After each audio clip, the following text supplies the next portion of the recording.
The vacuum cleaner was still humming when he cleared his throat. She didn't hear him at first. The noise from the hallway covered everything but her rhythm, slow, focused, exact. She moved the nozzle beneath the antique console table with the same precision she always had. Not too fast, not too loud, never careless. That hallway alone held more secrets than most people's homes. She had wiped their footprints off those floors for almost 11 years. He stepped forward, the soles of his shoes clicking sharply against the wood. She paused, lifted her head, and turned off the machine. "Gloria," he said, voice clipped, "we're letting you go." Just like that. No good morning. No warning. Not even the decency of a chair. He stood there in his blazer and house slippers, arms crossed like he was reading a grocery list. She blinked once. "Excuse me?" "We've decided we need someone younger," he said, not quite meeting her eyes. "More energy, more speed." He waved vaguely toward the staircase as if the word lived somewhere in the banister. She stood up slowly. Her hands were steady, her apron still neat, her back straight. Her face gave nothing away. "I see," she said. He nodded once, awkwardly. "You've been very dependable." That was it. Not thank you, not even a handshake. He turned and walked back toward his study like he had just checked off a task. She didn't follow him. She didn't speak. But something in her expression shifted a flicker too fast to catch if you weren't paying attention. He wasn't. He had never looked long enough to notice when she was tired, or when her arthritis flared, or when she stayed late after the dog tore through the guest room. He had never known her son's name, never asked why she wore the same shoes through 3 winters. To him, she was a fixture, a reliable hum in the background of his luxury. Not someone with a mind. Not someone who remembered everything. But she did. She remembered the extra $100 she slipped back into the safe when his cousin tried to tip her in secret. She remembered which drawer held his anxiety meds and which closet hid his tax folders. She remembered the name of the woman he visited in Boston every 3rd weekend and the perfume that lingered afterward on his cuff. She remembered the code to the security panel, the weak spot in the back door, the smell of the wiring in the old guest wing when the rain got heavy. She stood in the hallway, the vacuum silent beside her, and listened to the echo of his retreating footsteps. He thought he had dismissed her, discarded her. What he had done was something far more dangerous. He had reminded her that she was invisible in his world. And now, she was free. The smell of lemon oil and linen always reminded her of the early days, before the family grew, before the rooms filled with noise and furniture and secrets. Back when the mansion echoed in the morning, and her footsteps were the only ones that mattered.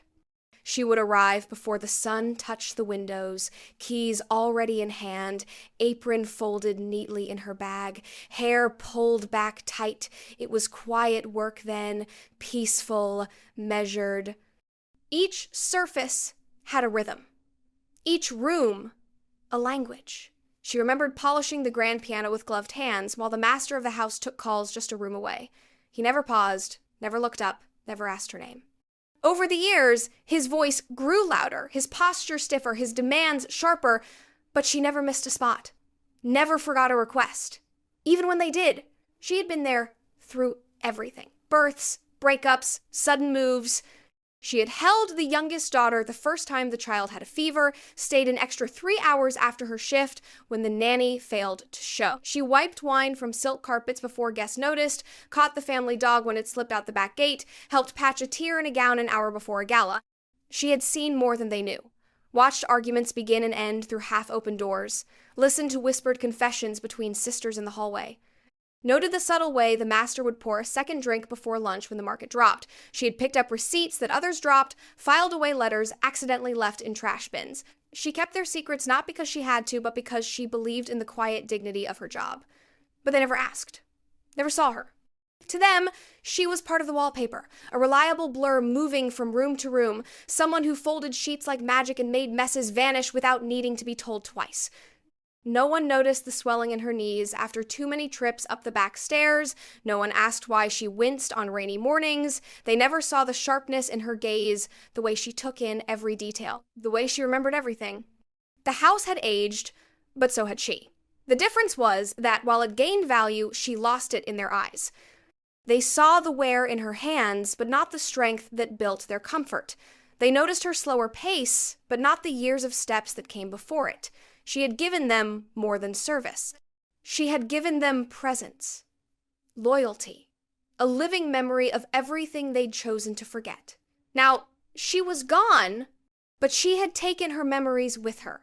Every room cataloged, every weakness quietly recorded, every slight and every silence stacked neatly in the back of her mind like folded sheets waiting for their moment.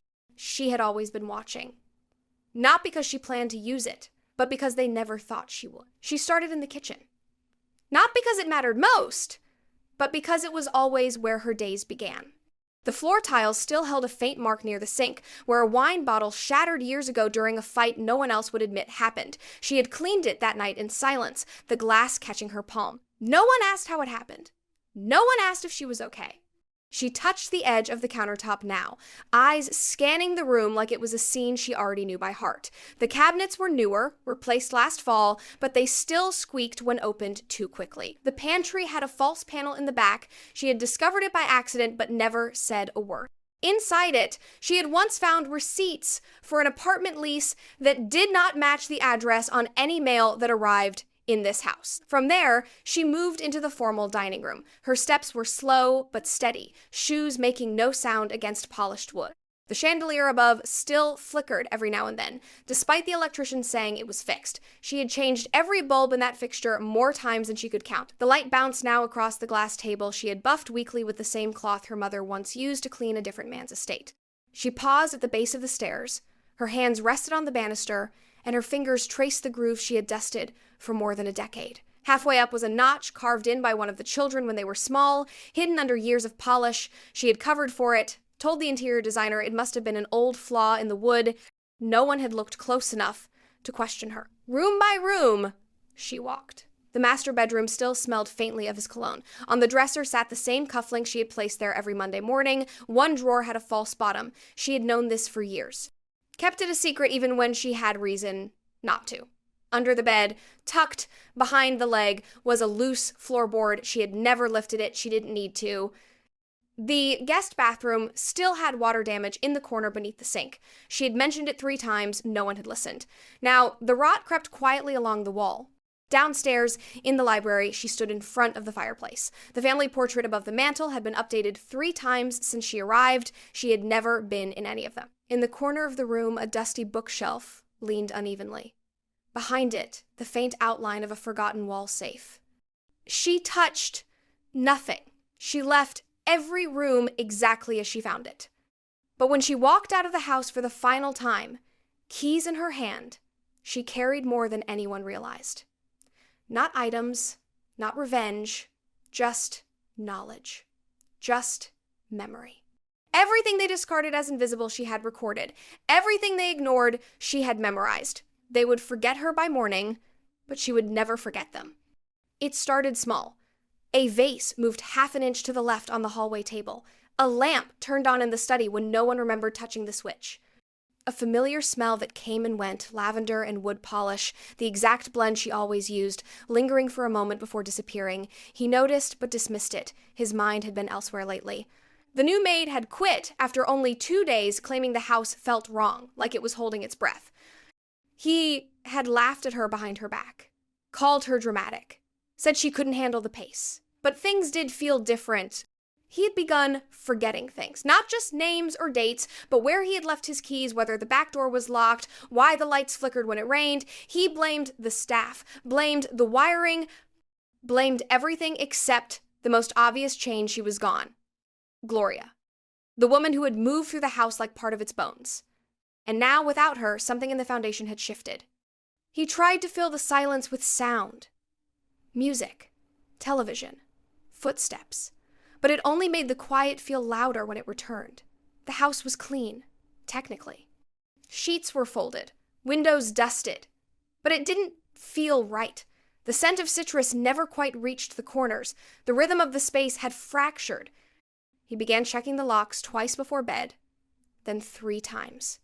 He kept forgetting whether he had turned off the stove even when he hadn't used it. His sleep was restless, filled with dreams of empty rooms and walls that whispered.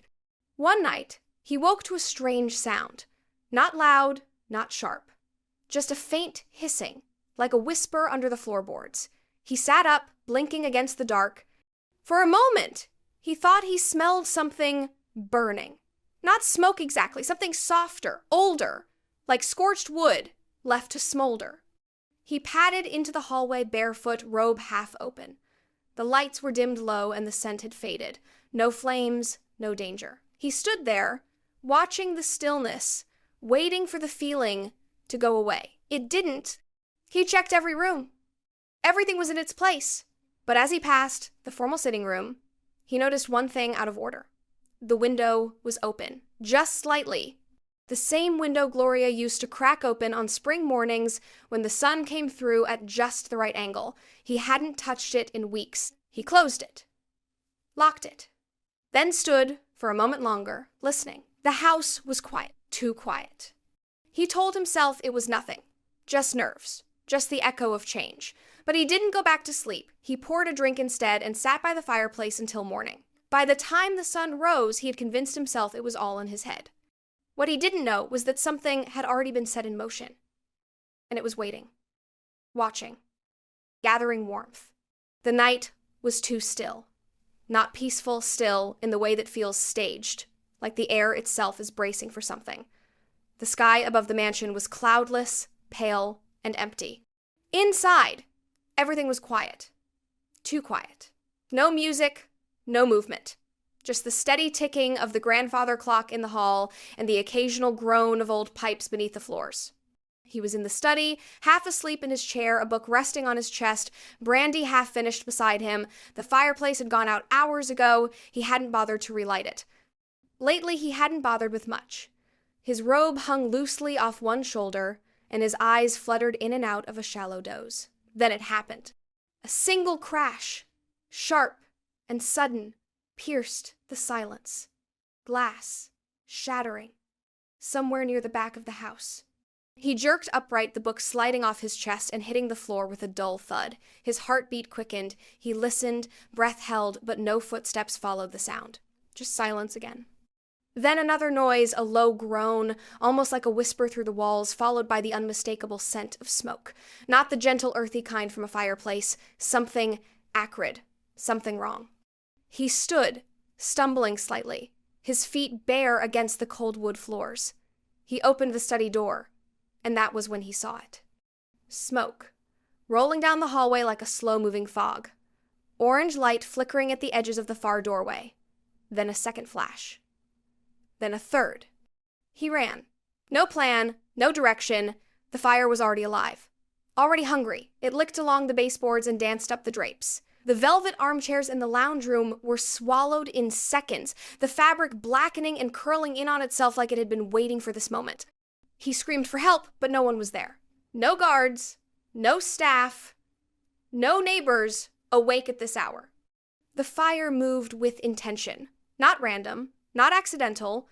It avoided the obvious and crept through the forgotten, through the side rooms and hall closets, the places she had always known. The places she had memorized, family portraits blistered under the heat, faces bubbled and peeled, the wallpaper she once scrubbed clean every week curled like parchment. He tried the front door, locked. He fumbled with the bolt, hands shaking, lungs beginning to choke on the smoke now gathering at the ceiling. When he finally burst into the night air, he was coughing, barefoot, robe open, skin flushed with heat and panic. He stumbled onto the lawn, screaming, waving his arms as if someone might be there to witness it all, but the only thing watching was the fire. Behind him, the house roared. Orange light climbed into the sky, reflecting off every window as if the mansion itself was finally telling its truth. No alarms rang, no water came. The structure burned from the inside out, as if it had been fed a map. And in a way, it had. The trees stood like sentinels, unmoving in the stillness of the night. Shadows wrapped around their trunks, thick and silent, broken only by the flickering orange glow that pulsed from the burning mansion in the distance. The fire painted the sky with shades of rage and release. It cracked and screamed as walls collapsed inward, beams twisted, and glass shattered like breaking truths. She stood just beyond the edge of the tree line, wrapped in a long, dark coat, her hands folded calmly in front of her. Smoke curled into the air like prayer, rising towards stars that pretended not to walk. The ground beneath her was cold, but she did not shift. Her stance was steady, her breath slow. She blinked only when the heat became too strong for the wind to carry it away. Gloria. That was the name he had called when the fire reached the roof, when the ceiling split, when he stumbled barefoot into the night, mouth wide with panic and disbelief. He hadn't seen her yet. He wouldn't. Not from this distance, not through the smoke, not with eyes that had never truly looked at her in the first place. She made no sound, no triumphant laugh, no whispered curse, just stillness. It was not about vengeance, not fully.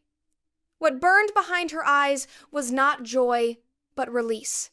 Something that had waited for far too long to stop being quiet. The mansion did not just fall apart that night. It confessed. Every flame licked at a memory. Every creak of timber echoed an ignored truth. She had folded clothes in those bedrooms, polished the wood now crumbling in ash, scrubbed the floors that blistered and peeled as if shedding the weight of years of silence.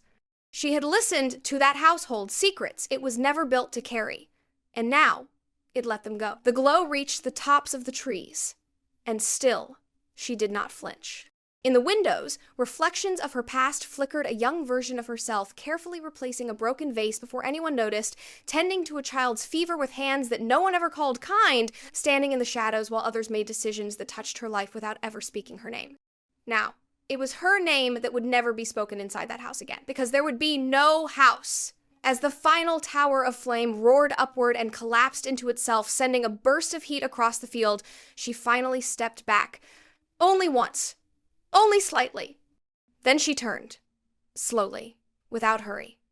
The light behind her glowed fierce and unforgiving, casting her shadow long across the open earth. It reached out like a reminder. She walked back into the dark, leaving behind the fire, the past, the echo of every unspoken insult. The house was gone. The mansion was gone before morning. By sunrise, only a skeleton of blackened wood remained, twisted beams pointing skyward like fingers frozen in confession. The news arrived fast, headlines swirling with words like tragedy and mysterious and total loss. Reporters circled the ashes, camera crews hovered like vultures, and curious neighbors lined the fences, whispering theories with coffee in hand. He stood among them that first day, face drawn, voice tight, answering questions with rehearsed sorrow. He said all the right things, claimed shock, claimed heartbreak, but the community didn't buy it. Not fully. There was something about the way his robe still hung loose on his shoulders, something about how he stared too long at the ruins like he was waiting for an answer he couldn't speak aloud. He lost more than a home that night. He lost the illusion of control. Investigators combed through what remained. No signs of forced entry. No footprints. No witnesses.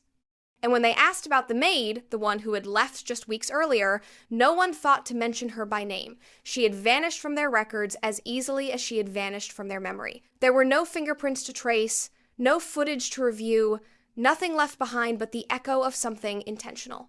But no one believed a quiet woman, dismissed for age and slowness, could carry out something so exact. No one imagined she could burn a legacy down to the bone without ever striking a match in sight. And that was the point.